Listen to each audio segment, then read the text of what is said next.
আমি তার বিচারক না, তবে যিনি বিচারক ঘটনাচক্রে তিনি বহরমপুরের ছেলে বলে শুনেছি, আর বহরমপুরের কোর্টেও তাকে প্র্যাকটিস করেছে নাকি শুনেছি।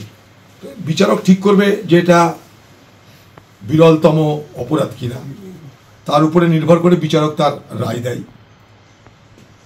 অপশান এরকমই ছিল, হয় মৃত্যুদণ্ড কিংবা যাবজ্জীবন। বিচারকের মনে হয়েছে মৃত্যুদণ্ড দরকার নেই, তাই যাবজ্জীবন দিয়েছে। একইভাবে কলকাতাতে আরেকটা ঘটনায়, হেতাল পার্কের ঘটনায় ধনঞ্জয় বলে একজনকে তাকে মৃত্যুদণ্ড দেওয়া হয়েছিল। মৃত্যুদণ্ড দিলেও তাকে রেমিশন করার অর্থাৎ যাবজ্জীবন করার জন্য হাইকোর্ট সুপ্রিম কোর্ট করা যায়। কিন্তু সেদিনকার মতন আজও বলছি, যেন কোথাও একটা অতৃপ্তি কাজ করছে। বিচার হলো, সবই হলো, মানে বলে না যে আলো জ্বললো, বাজনা বাজলো, কিন্তু কাজের কাজ কিছু হলো না। সেই রকমই আমার মনে হচ্ছে সবই হলো, কিন্তু একটা অতৃপ্তি যেন, মানে অসন্তুষ্টি আমার নিজের ব্যক্তিগতভাবে তার থেকে বার হতে পারছি না। আমার মনে হচ্ছে যেন যেটা আমরা আশা করেছিলাম সেটা ঠিক হলো না।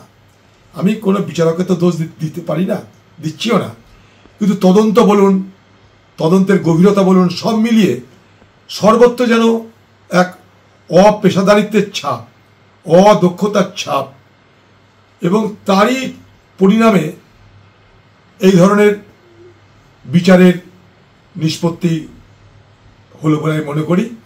কিন্তু আবার বলছি যে সন্দেহ আমরা অনেক আগে করেছিলাম, এখনো করছি, আমি না, বাংলার বহু মানুষই করছে, যে একা এই ছেলেরা সব ঘটনা করেনি, আরও কেউ জড়িত আছে।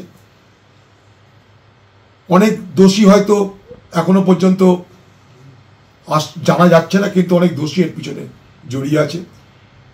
মনে হচ্ছে যেন এটা একটা অর্ধসেদ্ধ অর্ধপক্ক একটা ব্যাপার হলো, মানে হাফ বেকড হাফ ফ্রাইড একটা জাজমেন্ট হলো। এটা মানে বিচারকের বিরুদ্ধে কথা বলছি না, সব মিলিয়ে মনে হচ্ছে এটা অর্ধ সত্য অর্ধপক্ষ একটা, মানে আমাদের খুশি করতে হতে পারছি না, এটুকু বলতে পারি। বাংলা টুডে নাও।